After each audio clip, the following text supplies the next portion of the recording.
প্রধানমন্ত্রী বিশ্বকর্মা যোজনার দ্বিতীয় বর্ষপূর্তির মূল অনুষ্ঠানটি হয় মহারাষ্ট্রে। তারই অঙ্গ হিসেবে রাজ্যেও কর্মসূচি অনুষ্ঠিত হয় আগরতলা লিচুবাগান স্থিত ব্যাম্বু অ্যান্ড ক্যাম্প ডেভেলপমেন্ট ইনস্টিটিউটে।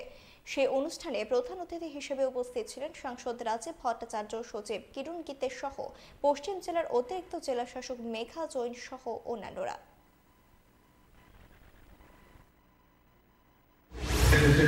প্রধানমন্ত্রী 17 সেপ্টেম্বর আমাদের 2023-এ উনি এই পিএম বিশ্বকর্মা যোজনার মাধ্যমে দেশের যে আমাদের কারিগরি 18টা শ্রেণী গোষ্ঠীকে তাদেরকে অত্যাধুনিক টুলসের মাধ্যমে প্রশিক্ষণ দেওয়া, তাদের প্রোডাকশন তৈরি করা, তাদেরকে আর্থিকভাবে লোন দিয়ে সহায়তা করা এবং তাদের প্রোডাক্টও যাতে সমস্ত জায়গায় আমরা পৌঁছে দেওয়া যায়, তার জন্য এই প্রধানমন্ত্রী আমাদের এই বিশ্বকর্মা যোজনার প্রচলন করেছিলেন।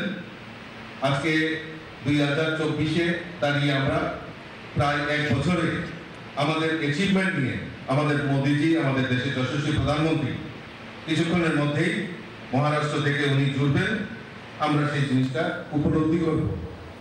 আমি জানি যে আমাদের রাজ্যে এই কার্পেন্টার, রাজমিস্ত্রি, নাপি, দর্জি প্রায় 18টা শ্রেণী গোষ্ঠীকে প্রশিক্ষণ দেওয়া, তাদেরকে টুল কিট দিয়ে সহায়তা করা এবং ব্যাংকের মাধ্যমে